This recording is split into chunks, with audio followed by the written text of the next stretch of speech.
And we're live. Well, thank you for joining me, Kat. This is going to be a great conversation today. Very excited to have you on and talk about your experience with trigger point therapy and muscle pain. And for our audiences, Kat is an expert in this field and has a ton of experience in trigger point therapy, not only in fixing her own pain and problems, but what is it, a couple decades of experience now in treating others as well? Yeah, 31 years. Wow. Yeah, that's amazing. So she's seen it all, and I think this conversation is going to be really valuable for our audiences, and especially people who feel like they've tried everything when it comes to finding pain relief, and maybe they have herniated discs or sciatica or some sort of symptoms, and haven't tried this before or don't understand it completely. And I think you can offer a little beacon of hope. Great. Thank you, Ben. I'm happy to be here. Of course. And yeah, do you want to introduce yourself and kind of let everyone know what you're about and what you're working on these days? Sure. Yeah. So I'm Kat Matlock. I am here in Asheville, North Carolina, in the beautiful mountains. And I've been a trigger point therapist for 31 years, massage therapist, hands on. And I run a clinic in West Asheville.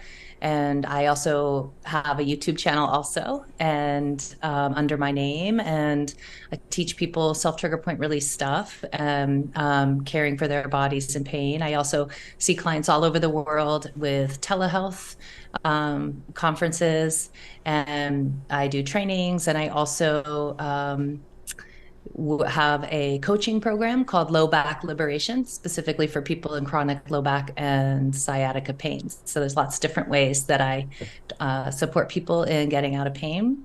And I also just wrote a book that's getting published this at the end of this month, actually August 2023. I'm super excited about that. Yeah.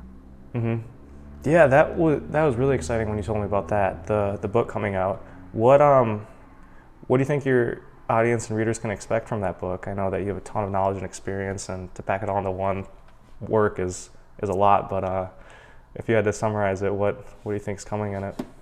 Yeah, that was hard. And I was like, okay, so now there's four more books that I need to write.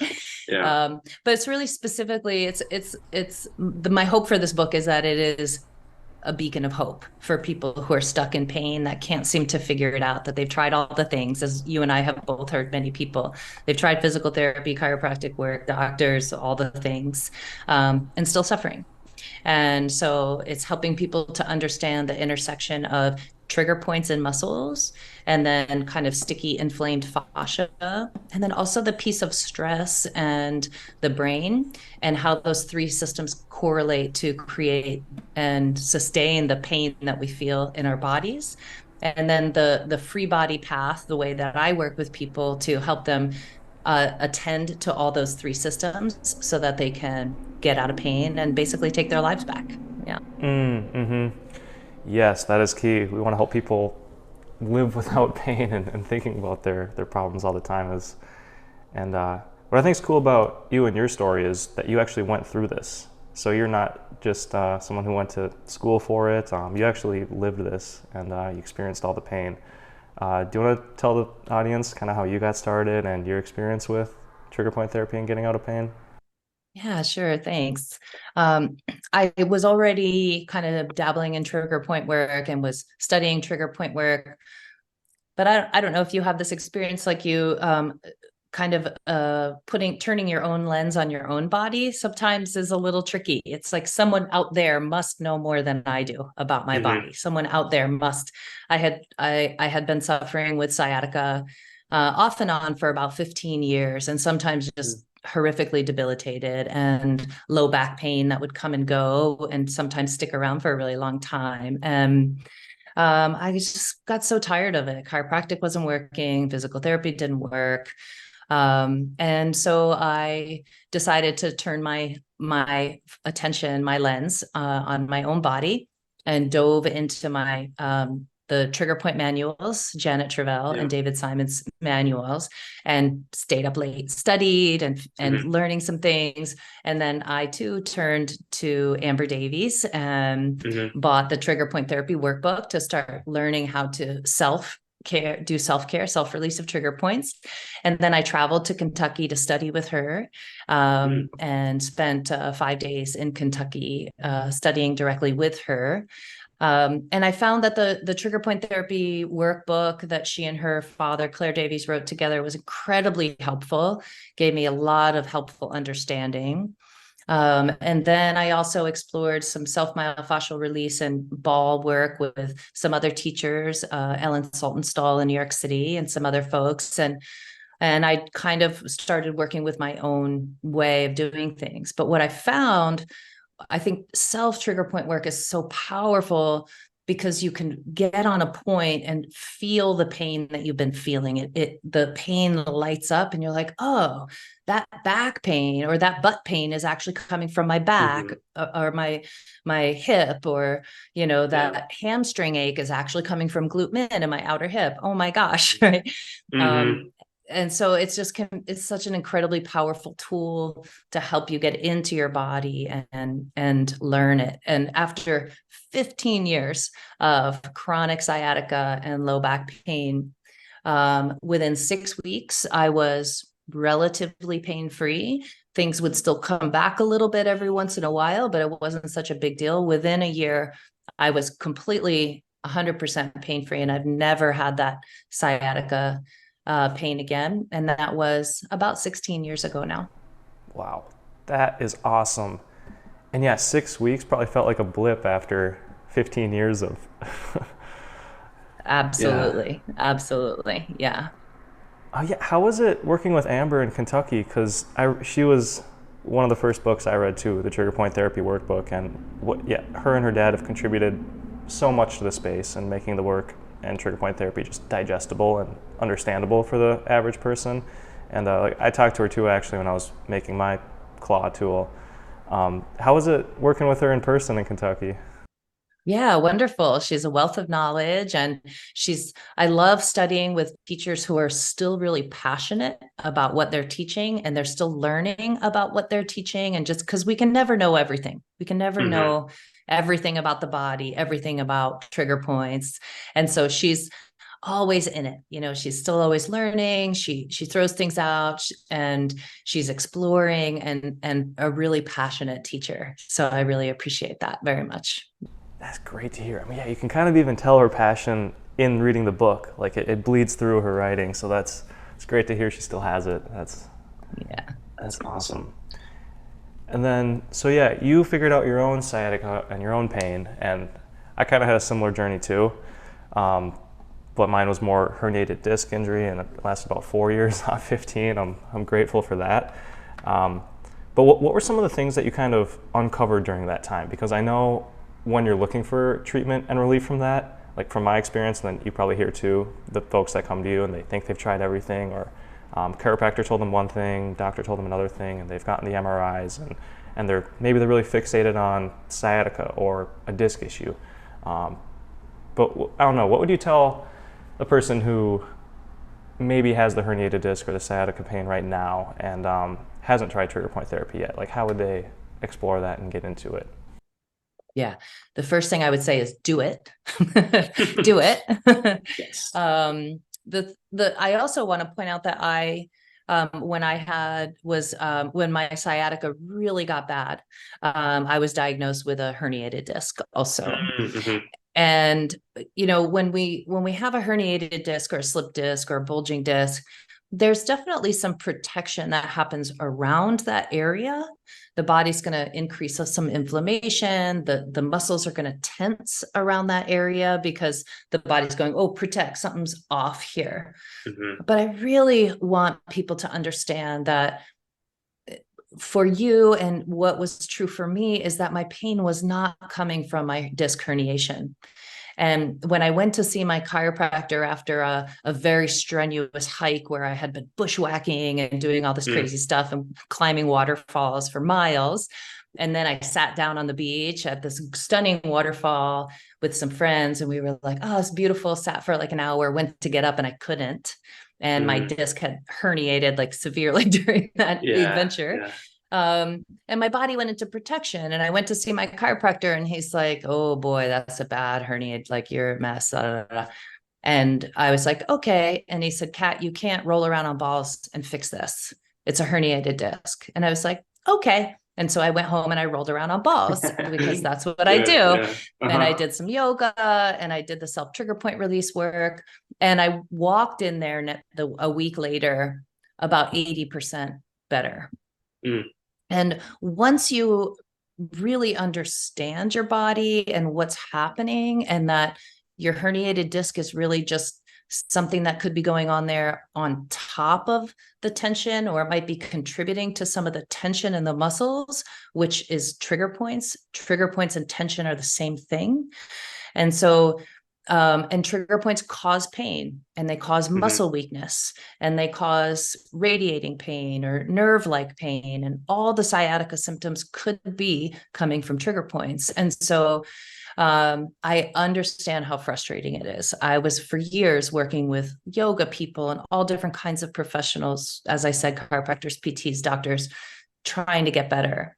And no one really talked about trigger points, And once I heard that I had a bulging disc before I fully herniated it, Yeah. I just blamed the disc, and that's a terrible route to go down, right? Because people hear, Mm-hmm. oh, you have a bulging disc, and they're like, uh-oh, Yeah. something structural in there. And what I shared with you in our conversation recently was that in 1994, there were all these tests done where they found, I want to say that's the year, but no, I'm not 100% sure that was the year, but there was a study that was published where they found so many people who didn't have pain had herniated, bulging, and slip discs, that they found that people with pain who have those disc issues, that it's purely coincidental, that really herniated disc, bulging disc, slip disc does not necessitate pain, is not necessarily a path of pain. And I had a very severely herniated disc. Within a week, I was 80% better. And then that's when I got real serious about my self trigger point release work. And then I'm fine. And I've never had pain again.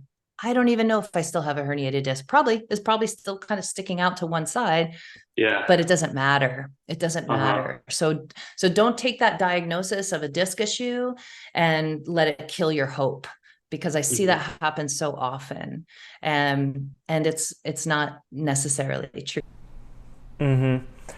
Oh yeah, what you said there is so important. It what kind of the what I've told so many people is, because they say like before trying any treatment, or is this going to work for me? I have a herniated disc, or I don't know if trigger point therapy is the way to go because I'm a different case. I have a herniated disc. Like they're not even completely correlated all the time. And like you said with that study, like if they MRI'd everybody walking around on the street, most people would have a bulging or herniated disc, but not everyone's going to have pain.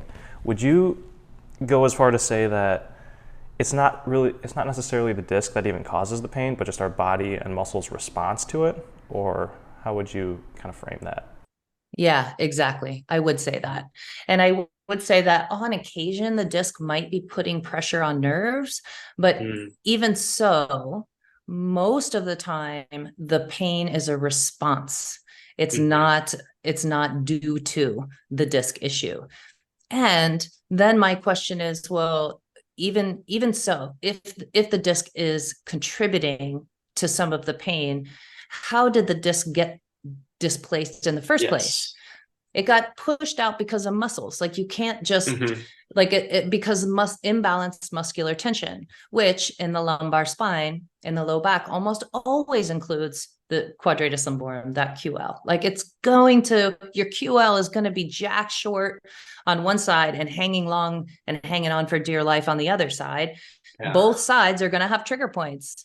Both sides, there's going to be some symptoms, or one side more so than the other, but either way, you've got to treat the muscles. and Mm-hmm. and I've had so many people come to me who have been told their last hope is surgery, and something inside them was like, don't get the surgery. And so they come see me and they're like, if this doesn't work, I'm going to have the surgery. I'm like, I'm glad you're giving me a chance. Yeah. And then Yeah. within a couple of months, they could barely walk without horrific sciatica pain, have severely herniated disc within a couple of months, pain-free, completely pain-free, able to live their lives. What did we change? We changed the muscular tension. We rebalanced the muscles so that the spine isn't so curved, and then lengthen the QL that's crammed short and strengthen the QL that's long, treat both trigger points on both sides, and get more balance in there. And then the pain goes away. And I would like to say, honestly, some of the pain goes away just from having hope, just from thinking there's a chance that I don't have to live in pain. And I've worked with literally tens of thousands of people in my 30 some years. And so often people are at that hopeless place and they're like, this is my last try. And I'm like, great, let's fix it. Let's do it. Yeah. Let's get you better. Wow, you're totally right. It's something emotional or psychological that, yeah, if you don't have hope and you don't think it's going to work, it probably won't, is what I see a lot of. And yeah, what you said about surgery too, like I got recommended a spinal fusion at 20 years old because of this, because I was in so much pain and they couldn't figure out where it was coming from, or they never looked at and dissected the muscles. And yeah, I had talks about getting a spinal fusion at 20, which would have been such a mistake. So I hope more people can find you and work like this before going down that route, because that's so permanent and so, I don't know, restricting for life. Because then you have to deal with that loss of mobility, and then you're dealing with scar tissue around the spine, and then you're dealing with that scar tissue affects all the fascia in that area. And then that's going to affect all the muscles in that area. And I've seen folks who start with one back surgery, and then 10, 15 years later, they have to get another back surgery, and then they get another. And I've seen people who've had 4 or 5 back surgeries, and the self trigger point release work is the only thing that gives them relief. Like they're coming to see me and then doing their homework at home with the tools to release their trigger points. That's the only thing, but it doesn't sustain as long because they have all that scar tissue. And I think that makes a huge difference. Like last resort, absolutely back surgery. Most of the time it doesn't work, unfortunately. Yeah, I hear you. And yep, just like you said, I think last resort, like please try a non-invasive method first. Right. And one of the reasons it doesn't work is that a lot of times the spine piece, the disc piece isn't even the cause of the pain. So people will go through the surgery, have their spine fused, have a discectomy, whatever it is. And then they wake up and they still have the pain. And they're like, what? What happened? But it doesn't fix it because it's not actually addressing the source of the pain, which is quite often trigger points. And yet, to get even more specific on trigger points and which muscle specifically, because I think for a lot of people, especially to start, if you say you find Travell Simon's work or even Amber and Claire Davies' work, there's a lot of muscles. There's a lot of potential sources of pain. I like to tell people there's around 5 that you should take a look at, see, test where your problems and tensions might be. But one thing I like about your work is you really go into QL and Psoas as kind of the 2 that almost everybody needs to work in some sense. Do you want to go into those a little bit and like how often you see them as sources of pain, and kind of how you would go about relieving tension in those muscles, which most people have, if they're just finding out about this? Yeah, great. So the psoas muscle is on the front and sides of the spine, from way up behind the respiratory diaphragm. And then it kind of descends and gets wider, broadens, and then crosses the groin, joins with the iliacus, which lines the inside of the pelvis, and then attaches toward the back of the femur. And so that's the front and sides of the lumbar spine. And then on the back, along the sides, along those arms, the transverse processes from the lowest rib to the top rim of the pelvis, along the lumbar spine is quadratus lumborum. And as you know very well. And so the psoas and quadratus lumborum, in between those transverse processes are merging they're literally spooning your whole life. Mm-hmm. They're like, oh baby, I love you. And they work together. They work Yeah. together. They love each other. They work together. Um, so, and they're surrounding the entirety of the lumbar spine. So if you have anything going on in your lumbar spine, you must address both. You must address the psoas, you must address quadratus lumborum. And what I see is that what's interesting is that quadratus lumborum stabilizes the lumbar spine in movement, which is why some folks get like really achy after a long walk or after they've been standing for a little while. Like some of that aching comes from that QL kind of trying to stabilize the lumbar spine. But trigger points make muscles weak.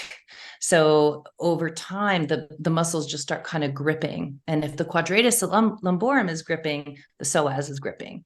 And if the psoas is gripping, the quadratus lumborum is also going to be gripping because they're united.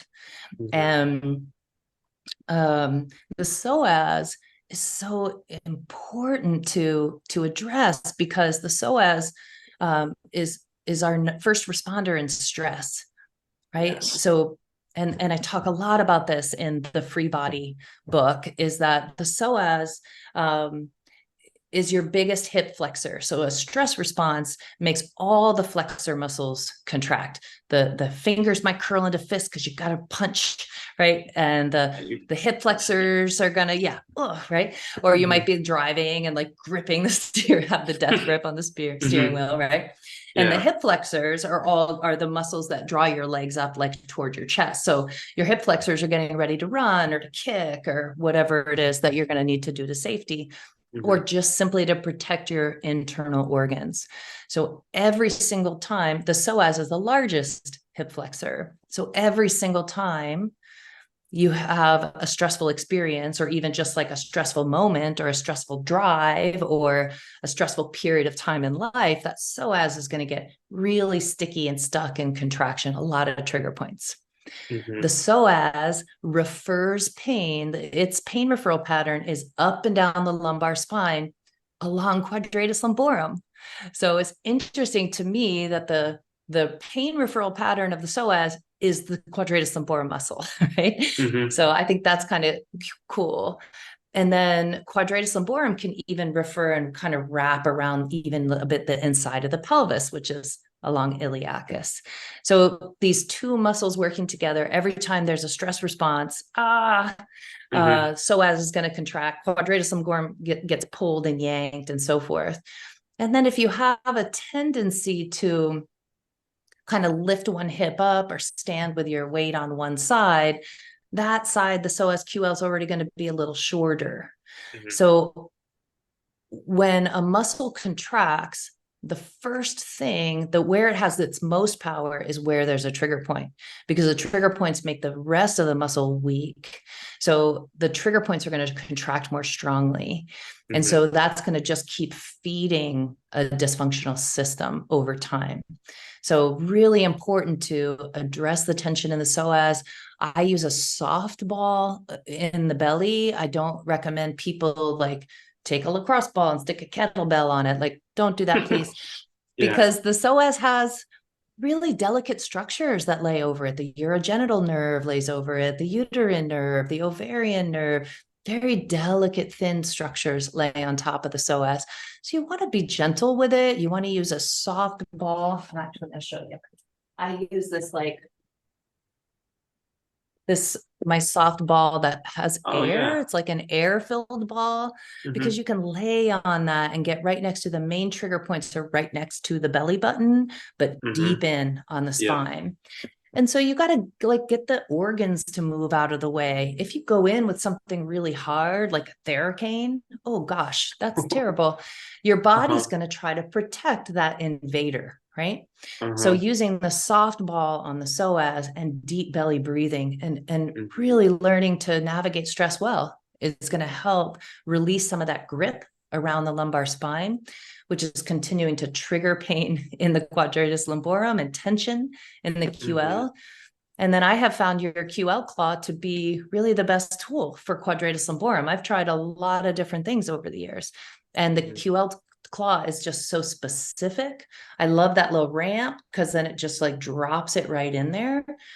And I feel like it's firm enough, but not too hard, right? There's a little bit of a softness to it, which is good. You know, it's firm, but it's not like a stone, like a lacrosse ball is. Yeah. And it's that little proboscis, protuberance, whatever that little thing is, the claw Yeah. part, is a good size because you can angle it and get real specific in those QL trigger points. But if you're using the QL claw, you should also have a softball to work in the Psoas. And that is like the dream team right there, because it really helps to soften both of those. And then your disc issues can start to heal, actually, or whatever you have going on. Yeah, the whole back, it's not as angry and tight, and it can actually like fall into place where it should be. And yeah, one other thing I wanted to ask you about that is just by modern lifestyles in 2023, we're always sitting in chairs slouched. That's kind of horrible for the psoas and QLs, and even me being conscious about it, like I still can feel tension build up when I'm just working at my desk, not paying attention to posture. Is there anything that you do like day to day or week to week, month to month to kind of help that? One thing I kind of accidentally found that helps is actually running, especially at faster speeds, when you can kind of get a little natural stretch and lubricant in the psoas when your legs swing back. I found that to help a little bit, but is there anything else you can do in terms of combating that day-to-day stress that probably attacks the psoas? Yeah. Taking breaks throughout your day to do two things. One is to take deep belly breaths, because deep belly breaths are like a direct signal to your nervous system that you feel safe. Because if you're running scared or if you're worried about something, what do? We go, right? Oh no, right? We don't go, oh, I'm so scared right now. Nobody's doing that, right? And so to pause throughout your day and take some deep belly breaths, that literally massages the psoas on the inside, because the psoas goes up through that respiratory diaphragm. So as the diaphragm descends and the belly pushes out, the diaphragm is literally massaging your psoas like, it's okay, baby, you're going to be okay. So that really helps with the regulation and the stress reduction piece. And then getting up every 30 to 45 minutes using a timer, like on your phone, even a Pomodoro timer, something like that, to tell yourself to get up and move. And all you need to do is 1 minute, 1 or 2 minutes of movement. And it can be like, okay, I'm going to be weird. I'm going to show you my favorite one for like the quadratus lumborum is to just get up and just do this. You can put your favorite music on, do this for about a minute, maybe some circles. It's Asheville. There's a lot of belly dancers, so you can like have fun with it, get your hula hoop out. Hula hooping is coming back, and that's cool. And just spend 1 to 2 minutes moving, because you can't, at the end of the day, you can't put all your movement at the beginning of the day in your workout or at the end of the day. You got to do it during the day to keep the tissues hydrated, because even if you're drinking water all day long, if you aren't moving, it's movement that makes the body hold some of that water. It's movement that gets the tissues sliding. And then that sliding of the tissues, your body goes, oh, I need to keep this area lubricated and moist so that things can slide. Where most people have trouble in their bodies in places that they've stopped moving. So you want to move through your full range of motion in all planes every day, at least once, right? So that you keep things going. And so that's partly why that running, like getting the run, like you're getting enough, if you're running far or faster, like you're moving things really quickly. So you're really warming everything up and you're getting that tissue super hydrated. So, and then slouching overstretches quadratus lumborum. And so many people sit and they're in that slouch.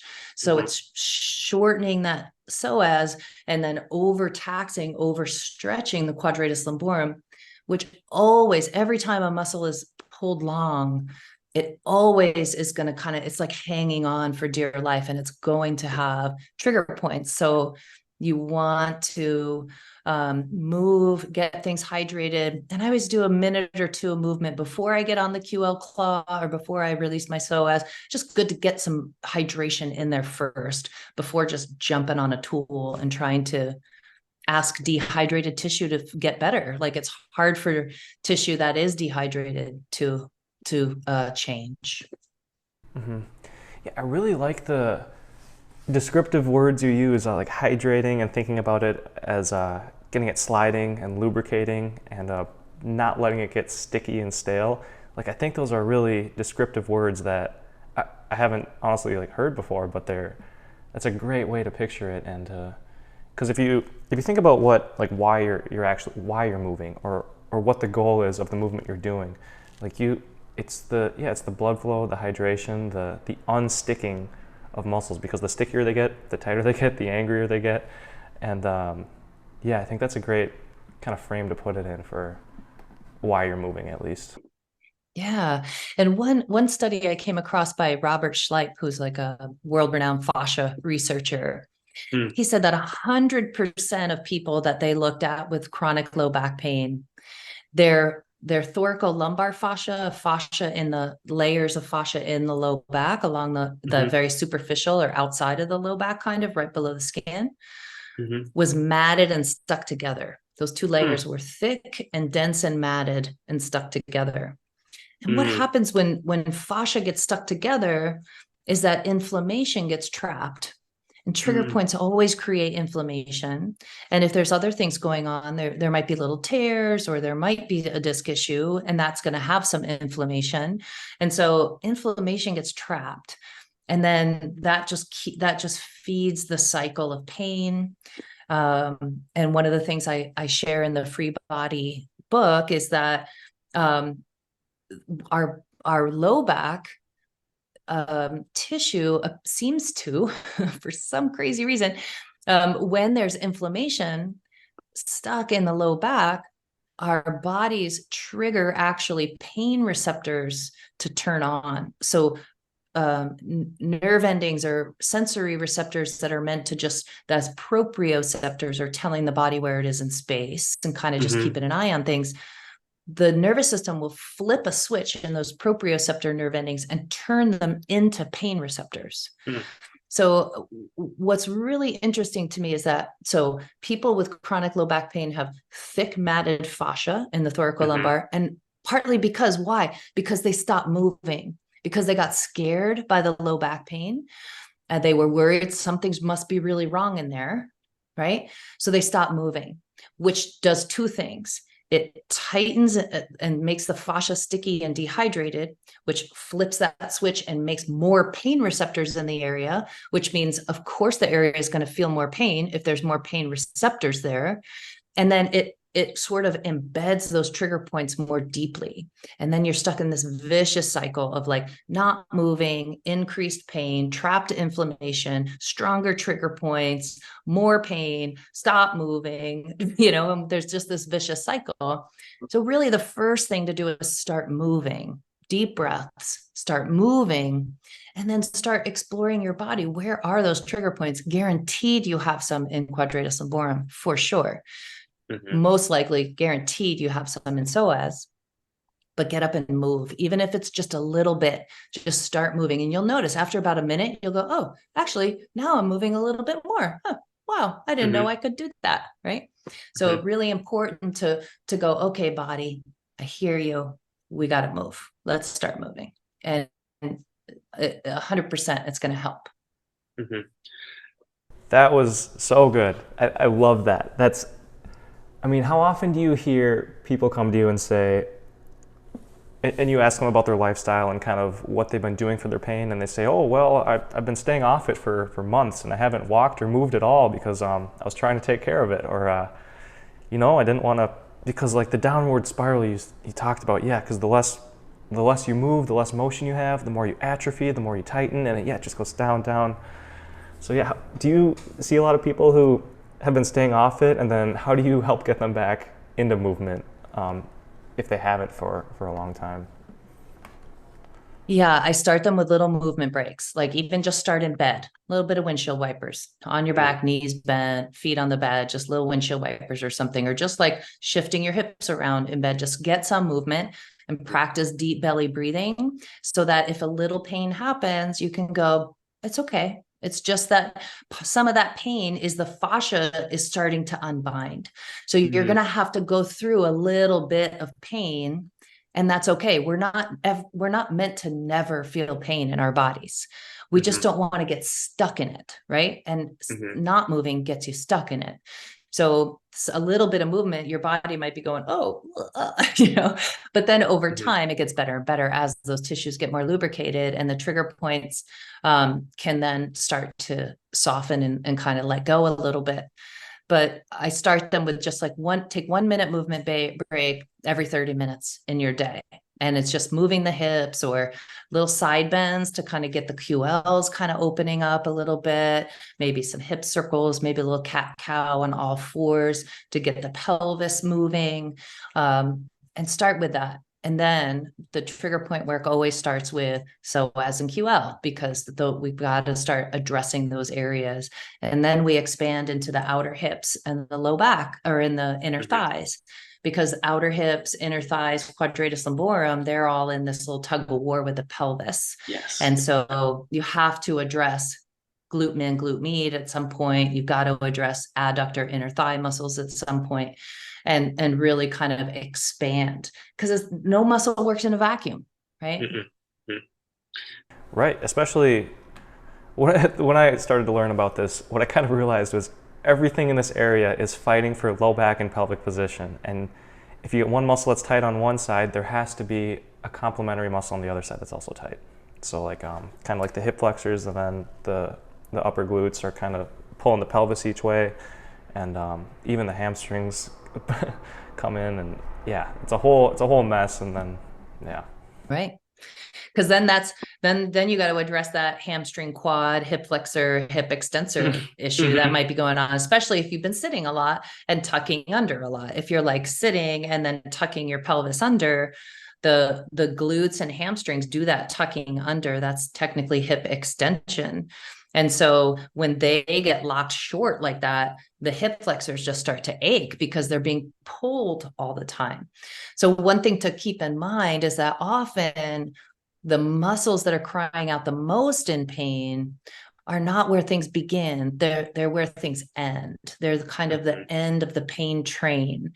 And so just working on a muscle that hurts, like everybody beats on their poor piriformis to death, right? And the poor Mhm. piriformis is just like, I'm just trying to keep everything together in here, Yeah. I'm Um, trying.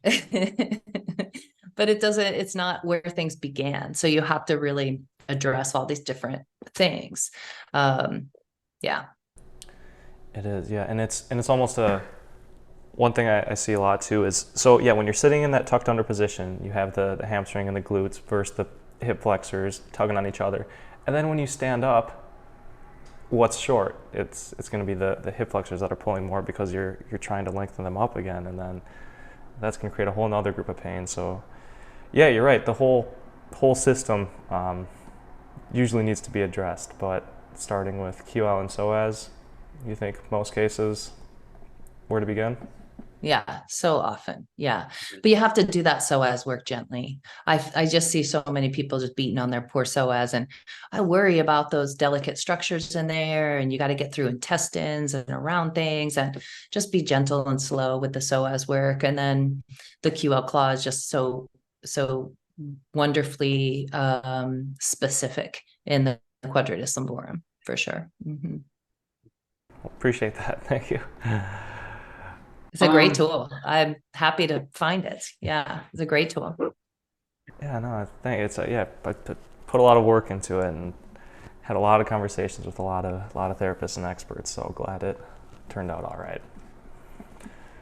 Um, yeah, I just had a couple more questions here. I think one thing that I kind of just want to hear your perspective on, I think our audience will too. Um, so most questions I get and most comments and people on my channel, they usually come to my channel and probably yours too, not as a first resort, but things aren't things aren't looking good. So they might have been through the ringer of the chiropractor route or getting MRIs, or maybe a physical therapist who isn't working on them hands-on, or they just haven't tried fixing the muscles yet. What, I guess, aside from the QL and Psoas and doing that on their own, what other resources do you think they should check out? And feel free to promote your book here. I know that's going to be a great resource for them. But what else can they start and look into to not only help them, but give them some hope to get better? Yeah. Yeah, the book will help people understand a lot the pain sort of cycle and what I call the 5 points to freedom, ways that you can get out of pain. And again, you have to address the stress in the brain. So you can do that quite easily with breath work, like very simple, just long, slow, deep breathing. Even just that. If you just do some long, slow, deep breathing, that's helpful. You got to pay attention to your posture, and you can't just like slouch on the couch all day, or round over your little laptop all day. Get the standing desk, or I have a bike desk that I wrote a lot of my book while pedaling on a bike, which was fantastic. You got to get up and move, right? And you got to do some stretching. So take some gentle yoga classes if you're just starting to do this kind of stuff, like gentle basics, like go for yoga basics, something simple like that. I don't recommend starting with yin yoga, which is long held stretches passively. And I'm not going to talk about that right now, but when you read the book, you'll understand why I'm not a huge fan of starting with yin yoga, because there's just a lot of protection that's going on in your body, and passive stretching automatically triggers protection in the muscles. So I just say, like, it's better to move than to hold long stretches. Because if you're holding a long stretch, especially a passive one for any length of time, the muscles start going, uh-oh, this is not a good idea. It's going to activate trigger points like that. And then doing myofascial release, self trigger point release. And my channel, Cat Matlock, has hundreds of videos of movement breaks and breathing practices and meditations and posture training and some stretching and yoga, and also the real specific myofascial self trigger point release work. And just keep, like, ask your body what it wants. Does it want to run? Like, if you don't want to run, don't run because you think it's a good idea. If you like to dance, go take a Zumba class, or go, watch online and find somebody that does dance classes. Just start small. Don't think, okay, I'm going to go for it because I'm going to strengthen and get better, because you have to train the fascia along with the muscles. And when you're building strength in any muscle, the fascia needs time to build more collagen around it to create a thicker sort of case for the fascia, for the muscle. So you have to train muscles and fascia together, which is why any workout trainer person will never have you do back strengthening 2 days in a row, or you're not going to do upper body biceps work every day, because you always take a day or two off. And that day or two of rest actually allows the fascia to reorient and to build a stronger container for the muscle as it's building. So don't go too crazy when you get really excited about strengthening. Start slow, start small, like you have the rest of your life. So I'm 53. I got many years left to go. I got a lot of fun ahead of me. And so I'm going to, like, if I'm going to start a new activity or start some new strengthening or something, I'm going to do it a little slowly, and I'm going to do a little bit at a time. So I think, like, really talking to your body and saying, or just listening to your heart, like, what do I really like to do? Oh, I really like fly fish. I always wanted to try fly fishing. I'm going to try that, get you outside, get you moving, whatever it is. And find someone, hopefully, that you feel you can trust, that has a lot of experience and knowledge with working with injuries, and learn as much as you can about trigger points. Yeah, and get Kat's book. Yeah, and when's it coming out? I don't know when this video is going to launch, but when do you expect the book to be available? Yeah, the book is called Free Body, The Body, Pain, and a Path to Freedom. Hmm. And it comes out, the ebook comes out on Amazon at the end of August 2023. And then at some point, September 2023, the print version will be out and available. Yeah. Great. Well, we'll make sure to get that in the description too, because I think it'll help a lot of people. If it's anything like Amber Davies' trigger point therapy workbook, which it seems more, you include a lot more than just the trigger point angle in School of Thought. Right. And it's not teaching people to do self trigger point release work. That my YouTube channel is for that, and upcoming books specifically on low back pain and sciatica will give more step by step. But really, to really get out of pain, you really have to address the stress.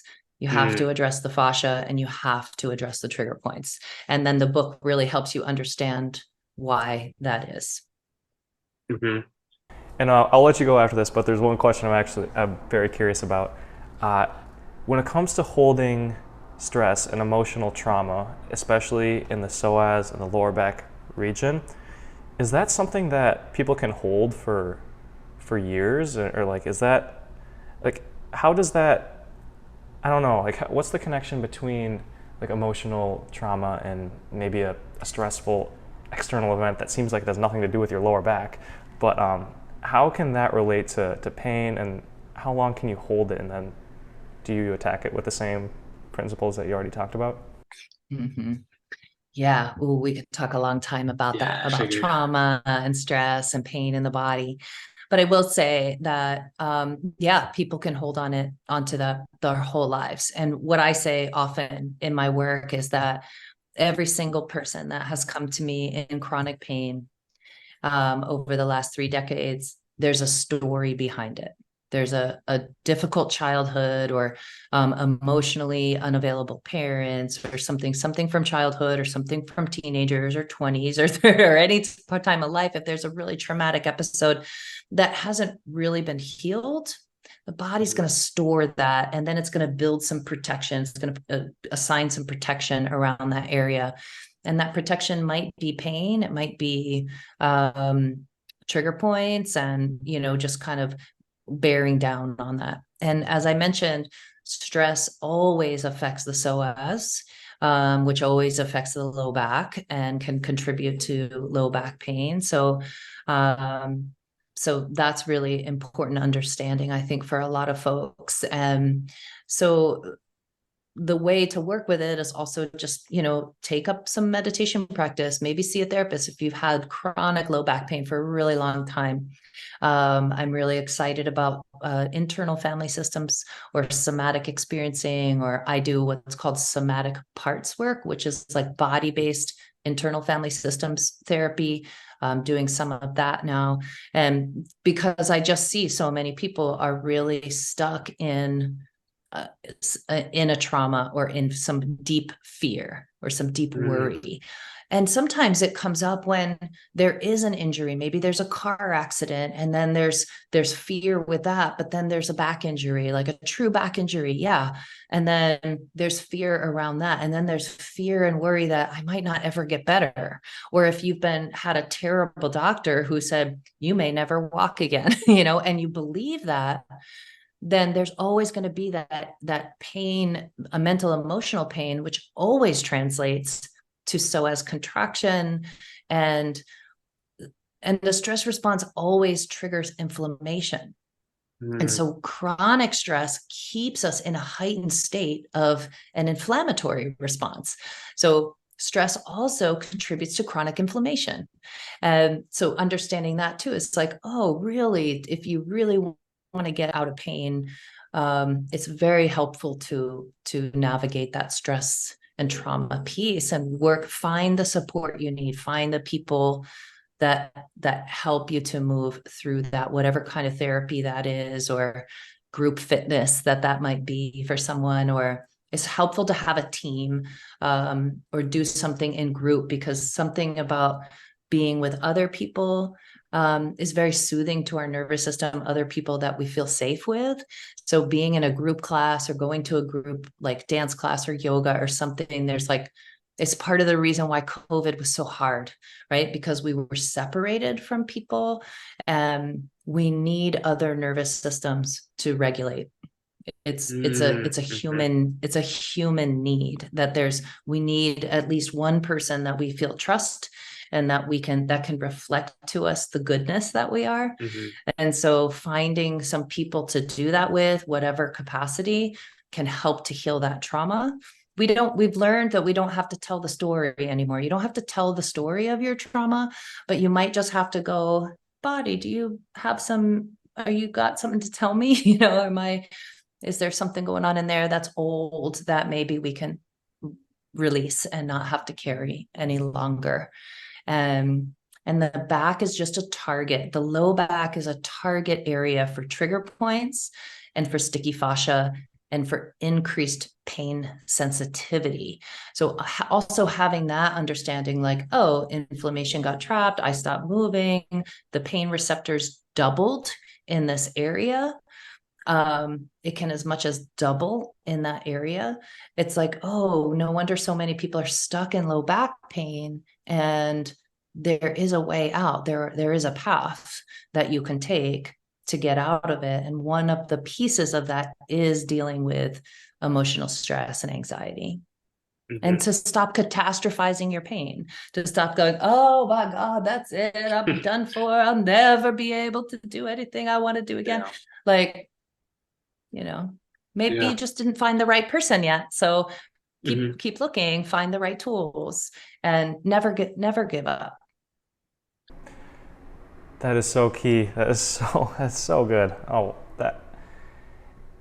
mean, the relationship between the emotional and the physical is it's almost strange to think that, like what you said about the lower back being a target, first of all, but also, like, you can hold on to that tension for years, and it can be completely related to emotional trauma. So, like, what you said about figuring out the root of your trauma and stress too.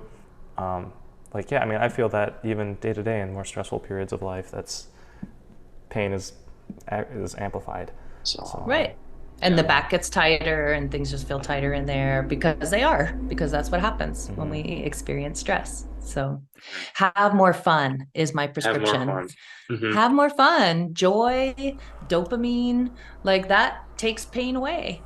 It does, like, just think about, like, when you're ever like have a crush on somebody, or when you're in early love, you're like, I feel amazing. Everything feels good, right?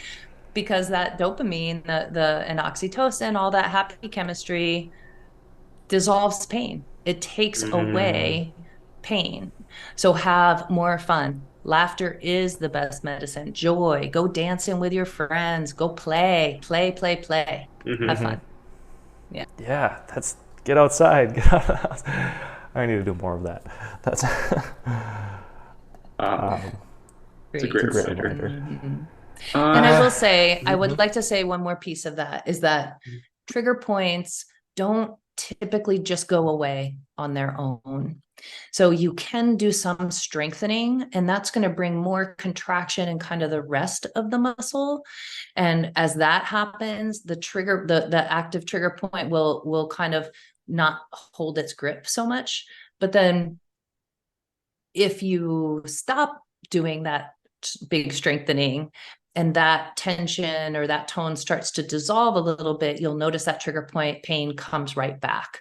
So you can't just exercise away trigger points. You definitely cannot stretch away trigger points.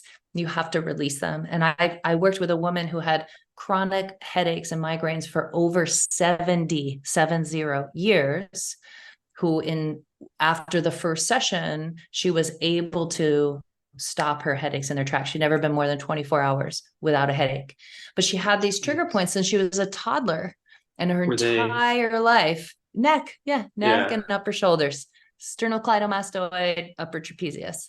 And so she was like, oh my God, I would never thought I'd ever be without a headache, And it's just like with my sciatica, like I wasn't addressing the right trigger points. I was doing yoga all the time. I was stretching, I was strengthening, I was riding mountain bike. I was like doing all my things, but I wasn't getting real specific in my trigger points. And then when I did start treating myself and I was releasing glute-min was the source of a lot of my pain. Mm-hmm. But when I started expanding into also releasing quadratus lumborum and also releasing my inner thigh muscles, then the whole system was able to soften. So like expanding outward, but you can't just strengthen or stretch trigger points away, and they will stay for a lifetime until you get them addressed or address them yourself. You can do it yourself. Yes. Wow. That's exactly how I got through pain too. And what I tell people is you can't stretch or strengthen away your trigger points or your underlying tension. So start with massage and trigger point therapy, and then go into the stretching and strengthening movements that I think just give your body more capacity and freedom of movement. And if you're like, I was always trying to get into more athletic sports, so I needed more strength that I lost over my years of atrophy. But always, trigger point massage therapy, step one, get rid of the tension. So that's completely in alignment. Great. Good.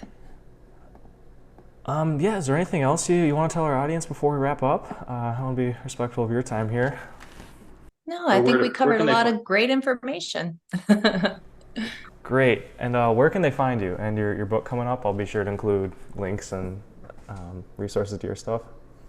Yeah, you can drop a link in the description to maybe my YouTube channel, and my website is freebodynow.com, and I have a bunch of online classes that people can do self-guided, or you can find information about my coaching and the telehealth stuff on freebodynow.com. Developing a new website called Low Back Liberation, and that's going to be a low back and sciatica specific targeted website and tools and so forth. But Kat Matlock on YouTube and all the things. And I really have enjoyed this time together very much. Yeah. Thanks for coming on. This has been awesome. I learned a lot. I hope the audience did too. And best of luck with your book launch coming up. Thank you so much, Ben. Great.